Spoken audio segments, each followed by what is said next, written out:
Okay, magandang hapon po sa ating lahat, mga ka-agri at mga kaibigan.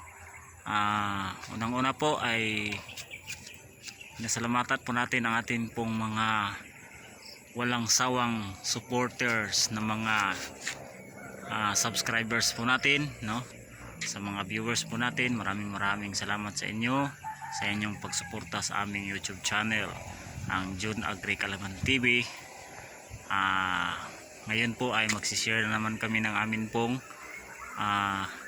kaalaman tungkol po sa pag-alaga po ng sitaw, no? Sa mga nakasubaybay po sa amin pong pagtanim ng sitaw ay ito po ay nasa 60 days na po. Patuloy na naming na-harvestan, no? Kahapon nag-harvest kami. Ngayon mga ka-agri, ang topic natin ay ito pong mapaminsalang uod, no? Yung armyworm at saka yung cutworm. Yung mga sitaw natin mga ka-agri ay dapat po ay hindi sila natin pababayaan, no? Dapat pamonitor natin yung sitaw. Kasi nung una, nakaraan, akala ko sa ganitong kaso ay punggos. Hindi pala mga ka-agri. Ito ay kinain ng uod, no? Kaya nung hindi pa kami nag-spray ng alika at saka yung Privaton ay napakarami dito sa ilalim, no? Dito sa ilalim ng dahon, no? Dito sa ilalim inatake nila yung ilalim ng dahon, kaya parang silupin na yung dahon ng sitaw, no?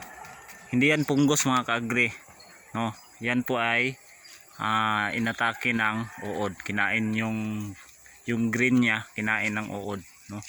Napakarami dito sa ating sitawan ngayon, kaya nag-decide kami na mag-spray tayo ng pampuksa ng uod.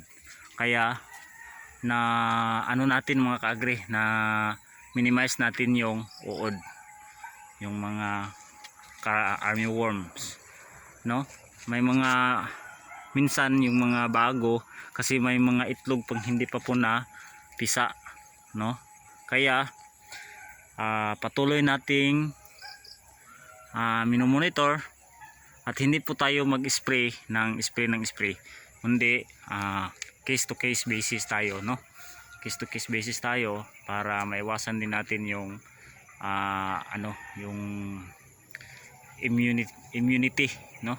May immune yung mga insekto, kaya po nag-alternate po tayo ng insecticide.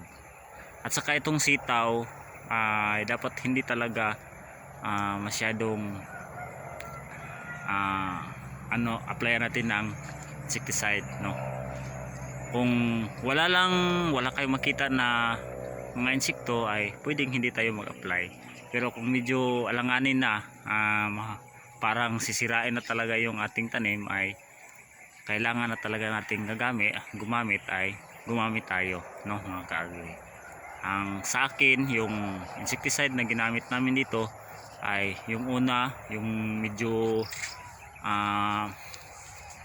malamig yung insecticide ay Lanet yung ginamit namin, at saka yung isa yung Actara, no? Actara, at saka yung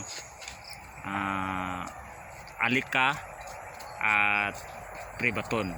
Yung Alika at Privaton ay kaya niyang patayin yung mga uod. Higit sa lahat yung Privaton, no? Pang-uod talaga yan yung Privaton. Yung Alika ay lahat kaya niyang puksain, no? Yung Lanet ay ganun din, pero mas kung medyo marami na ay gagamitan na natin ng Alika, no? Medyo matapang yung Alika kaysa Lanet. Yan lang po mga ka-agri, no? Tips po namin sa mga nagkaroon po ng problema sa sitawan, yung uod, ay dapat yung applyan na natin talaga ng insecticide na depende po sa sa lugar, kung ano ang available sa inyong lugar na insecticide.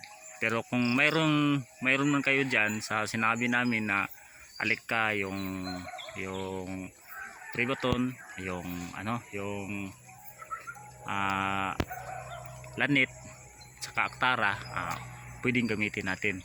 At marami naman kasi yung mga pwede natin gamitin ng mga insecticide, no? Mag-ingat lang tayo mga ka-agri nung mag-apply. Dapat nakamas tayo kapag mag-spray na tayo mga ka-agri, para maiwasan din yung